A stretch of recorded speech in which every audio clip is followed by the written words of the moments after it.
Hi friends, అందరికీ నమస్కారం.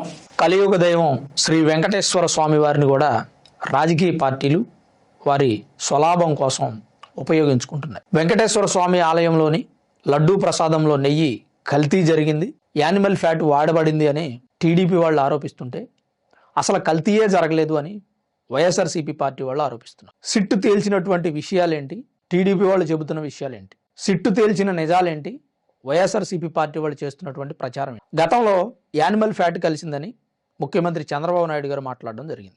అయితే వీళ్ళిద్దరూ పరస్పరం గొడవ పడుతూనే ఉన్నారు. యానిమల్ ఫ్యాట్ టీడీపీ అనుకూల మీడియాలన్నీ కూడా నెయ్యి కల్తీ జరిగింది అని ప్రచారం చేస్తున్నాయి, రాస్తున్నాయి. నెయ్యి కల్తీ జరిగింది అని రాస్తున్నాయి తప్ప యానిమల్ ఫ్యాట్ ఉందని రాయట్లేదు. వాస్తవం అది ఒక రకంగా. వైఎస్ఆర్సీపీ మీడియా వాళ్ళు అసలు కల్తీయే జరగలేదని రాస్తుంది. వైఎస్ఆర్సీపీ పార్టీ వాళ్ళు చెప్పాల్సింది ఏంటంటే యానిమల్ ఫ్యాట్ మాత్రమే కలవలేదు అని చెబితే బాగుండేది.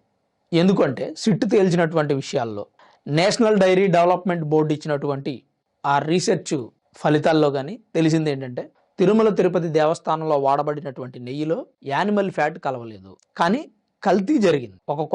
కొంత పర్సెంట్, 10% కల్తీ జరిగింది. ఎలా కల్తీ జరిగింది? సాధారణంగా ఏఆర్ డైరీ, బోలేబాబు డైరీ టీటీడీకి నెయ్యి సప్లై చేశారు. నెయ్యి సప్లై చేయాలంటే మినిమం రోజుకి 4 లక్షల లీటర్ల పాలని కొనగలిగే సామర్థ్యం ఉన్నటువంటి డైరీలకు మాత్రమే అర్హత ఉంటుంది. మరి బోలేబాబా డైరీ, ఏఆర్ డైరీ ఎక్కడా కూడా పాలు కొనలేదు. మరి ఎట్లా నెయ్యి తయారు చేశారు అంటే కొంత నెయ్యిని తీసుకొని దానిలోకి కెమికల్స్, పామ్ ఆయిల్, ఇంకా మిగిలినటువంటి కెమికల్స్ వాడి నెయ్యిని తయారు చేసి ఆ నెయ్యిని టీటీడీకి సప్లై చేశారు అనేది ఒక వాదన.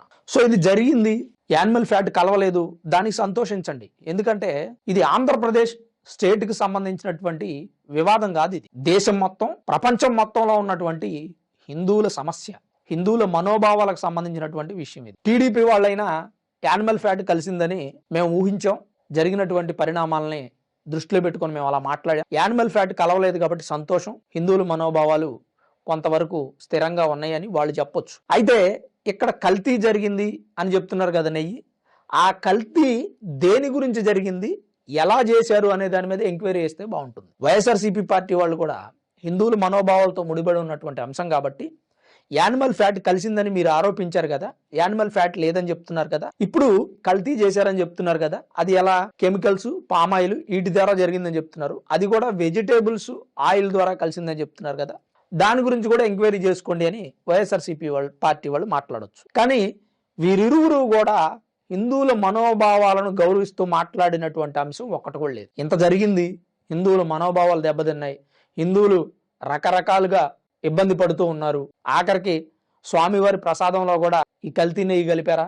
ఆంధ్రప్రదేశ్లో ఉన్న ప్రముఖ దేవాలయాలకి ఈ కల్తీ నెయ్యి వెళ్ళిందా? మేమందరం ప్రసాదాలు తినేసామా అనేటువంటి ఆలోచనలో ఉన్నారు. మనం తినేసాం, ఓకే, స్వామివారికి కూడా అదే ప్రసాదం పెట్టడం అంటే మాటలు కాదు కదా, చాలా పాపం ఇది. ఇక్కడ మనం ఆలోచించుకోవాల్సినటువంటి విషయాలు అనేకం ఉన్నాయి. ఈ వైఎస్ఆర్సీపీ పార్టీ వాళ్ళు ఒక్క మాట యానిమల్ ఫ్యాట్ కలవలేదు అంటున్నారు కదా, మిగిలింది ఇంకేదో కలిసింది అంటున్నారు కదా, దాని గురించి కూడా ఎంక్వైరీ చేసుకోండి, మాకేం భయం అని వీళ్ళు అనొచ్చు. వాళ్ళు కూడా యానిమల్ ఫ్యాట్ కలవలేదు కాబట్టి హ్యాపీ, ఇంకేదో కలిసింది అంటున్నారు కాబట్టి కొంత కల్తీ జరిగింది కాబట్టి దాని గురించి ఎంక్వైరీ చేద్దాం అని చెప్తే సరిపోతుంది. అది ఇది చేయకుండా ప్రజలకి ఏ రకంగా క్లారిటీ ఇవ్వకుండా, ప్రజలకి క్లారిటీ అని ఎందుకు అంటున్నాను అంటే ఏ మీడియా ఛానల్స్ ని నమ్మాలో, ఎవరు చెప్పే వార్తలని నమ్మాలో భక్తులకు అర్థం కావట్లేదు. ముఖ్యంగా వైఎస్ఆర్సీపీ పార్టీ ఫేవర్గా ఉండేవాళ్ళు వాళ్ళు రాసిన వార్తలు నమ్ముతారు, టీడీపీకి ఫేవర్గా ఉండేవాళ్ళు వీళ్ళు రాసిన వార్తలు నమ్ముతారు. మరి నిజమైన వార్త బయటకు వచ్చేది ఎలా?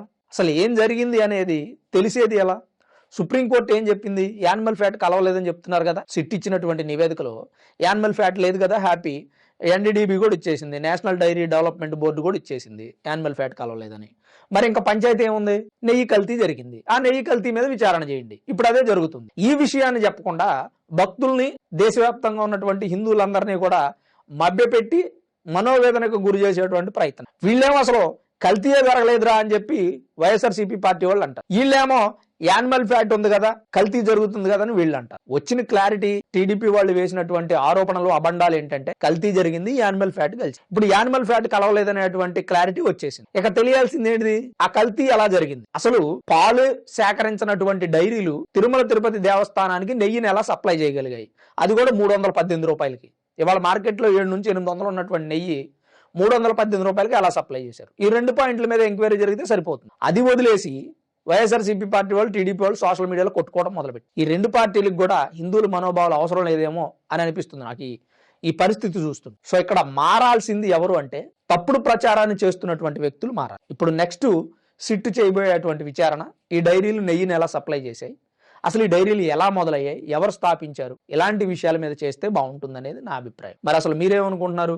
ఈ రెండు పార్టీలు హిందువుల మనోభావాల విషయం గురించి అస్సలు ప్రస్తావించడమే లేదు. స్వామివారి నెయ్యి కల్తీ అయ్యిందనేది ఒక మనేది అయితే అందులో యానిమల్ ఫ్యాట్ కలిసిందనేది హిందువులకు మరో మనేది. దాన్ని ఎంతో కొంత తగ్గించాల్సినటువంటి గౌరవప్రదమైనటువంటి పార్టీలు జగన్మోహన్ రెడ్డి గారి పార్టీ అవ్వచ్చు, చంద్రబాబు నాయుడు గారి పార్టీ అవ్వచ్చు, వీరు ఇరువురు కూడా హిందువుల మనోభావాల విషయం గురించి మాట్లాడకుండా ప్రజల్లో ఈ పార్టీ గౌరవం మనం తగ్గించాలి, ఈ పార్టీ గౌరవం మనం తగ్గించాలి, ఇదే ప్రయత్నం కొనసాగుతుంది. అసలు ఆ కల్తీ జరిగిన నెయ్యి ఆ డైరీలు వాళ్ళని పట్టుకొచ్చి వాడు ఎవడో కూర్చోబెట్టి ఆ కోర్టులో హాజరుపరిచి ఏం చేసావు ఏంటని మొత్తం లాగితే బయటకు వస్తుంది అనేది నా అభిప్రాయం. మీ అభిప్రాయాన్ని కూడా కామెంట్ రూపంలో తప్పకుండా తెలియజేయండి. Thanks for watching this video. This is Ram signing off Salman studios.